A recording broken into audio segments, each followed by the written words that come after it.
மீன ராசியில் பிறந்த உங்களுக்கு இந்த வாரம் நீங்கள் பண்ணக்கூடிய முயற்சிகள் ஓரளவுக்கு பரவாயில்லாமல் இருக்கும். ரொம்ப நாளாக எனக்கு கடன் இருக்குது அப்படிங்கிறவங்களுக்கு ஏதோ ஒரு விதத்தில் கடன் குறைவதற்கான ஒரு வாய்ப்பு, ஒரு சந்தர்ப்பம், ஒரு சூழ்நிலைகள் உங்களுக்கு உருவாகும். கடன் மட்டுமல்ல, நோயுடைய தன்மையும் உங்களுக்கு குறைவதற்கான வாய்ப்பு இந்த வாரம் இருக்குது. சார், ரொம்ப நாளாக நான் குழந்தைக்காக எதிர்பார்த்துட்ருக்கேங்கிறவங்களுக்கு குழந்தை பாக்கியம் உண்டு. ரொம்ப நாளாக சொந்த பிஸ்னஸ் பண்ணணும்னு நினச்சிட்டு இருக்குங்க. பெருசாக பிஸ்னஸ் வேண்டாம். ஏற்கனவே பிஸ்னஸ் பண்ணிகிட்டு இருந்தீங்கன்னா அந்த பிஸ்னஸ் இந்த வாரம் சுமாராகவே இருக்கும். நல்ல பெரிய லெவலில் இன்வெஸ்ட்மெண்ட் வேண்டாம். நான் பெருசாக ஷேரில் இன்வெஸ்ட்மெண்ட் பண்ணணும்னு நினைக்கிறேன், அல்லது ட்ரேடிங் பண்ணணும்னு நினைக்கிறேன், மியூச்சுவல் ஃபண்டில் பெரிய லெவலில் இன்வெஸ்ட்மெண்ட் பண்ணணும்னு நினைக்கிறவங்கெல்லாம் இந்த வாரம் நார்மல் இன்வெஸ்ட்மெண்ட் பண்ணுங்கள். ஓரளவுக்கு நல்ல ரிட்டர்ன்ஸ் கிடைக்கும். லாட்ரி டிக்கெட் வாங்கணும்னு ஆசைப்பட்றேன், அல்லது நீங்கள் ரேஸில் இன்வெஸ்ட்மெண்ட் பண்ணணும்னு நினைக்கிறவங்க நார்மலான இன்வெஸ்ட்மெண்ட்டே உங்களுக்கு நல்ல ரிட்டர்ன்ஸ் கொடுக்கும். இந்த வாரத்தில் எதிர்பாராத பயணம், அந்த பயணம் உங்களுக்கு சுமாராக இருக்கும். நீங்கள் எதிர்பார்த்த செய்திகள் ஏதோ ஒரு விதத்தில் ஃபேவரபுளாக உங்களுக்கு வர்றதுக்கான வாய்ப்புகள் உண்டு.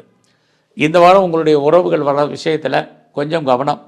உறவுகளை விட்டு நம்ம பிரிஞ்சிருக்க வேண்டிய காலம், அல்லது அவர்களால் நமக்கு நிம்மதியற்ற சூழ்நிலைகள் இந்த வாரம் உண்டு. இந்த வாரம் உங்களோட ஹையர் எஜுகேஷன் நல்லா இருக்குது. ரொம்ப நாளாக நான் பாஸ்போர்ட் வீசா அப்ளை பண்ணிவிட்டு வெயிட் பண்ணிகிட்ருக்கேங்கிறவங்களுக்கு கிடைக்கும். குறிப்பாக நீங்கள் ஏதாவது ரிசர்ச் பண்ணுறீங்க அல்லது ஏதாவது பிஹெச்டி பண்ணுறீங்க அப்படிங்கிறவங்களுக்கும் உங்களுடைய எஜுகேஷன் நல்லாயிருக்கும். நான் பிஆருக்கோ க்ரீன் கார்டுக்கோ சிட்டிசன்ஷிப்புக்கோ அப்ளை பண்ணிவிட்டு வெயிட் பண்ணிகிட்ருக்கேங்கிறவங்களுக்கும் இந்த வாரம் அதை வருவதற்கான வாய்ப்புகள் நிறையா உண்டு. இந்த வாரத்தில் எதுலையாவது நீங்கள் இன்வெஸ்ட்மெண்ட் பண்ணுங்கள், ஓரளவுக்கு பரவாயில்லாமல் இருக்கும். இந்த வாரம் உங்களுடைய சர்வீஸ் எப்படி இருக்குன்னு பார்க்குறோம். கரியரை பொறுத்த வரைக்கும் பரவாயில்ல. நீங்கள் ஐடியலாக இருப்பதற்கான வாய்ப்புகள் இல்லை. எனக்கு ஏஜ் ஆயிடுச்சு, இனிமேல் வேலை கிடைக்காது அப்படின்னு யாரும் நினைக்காதீங்க. ட்ரை பண்ணுங்கள், பெட்டர் ஜாப் இருக்குது. ஸோ நான் பார்க்கும் வேலையை விட்டு வெளியில் வந்துட்டேன், எனக்கு வேலை அமையுமானா கண்டிப்பாக அமையும்.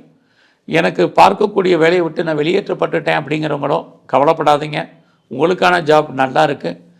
இந்த வாரத்தில் யார்கிட்ட கடன் கேட்டிங்கன்னா அந்த பணம் கடன் கிடைக்கிறதுல சின்ன சின்ன தடைகள் இருக்குது. வழக்குகள் ஏதாவது இருந்தால் அந்த ஹேரிங் எக்ஸ்டெண்ட் பண்ணுங்கள்.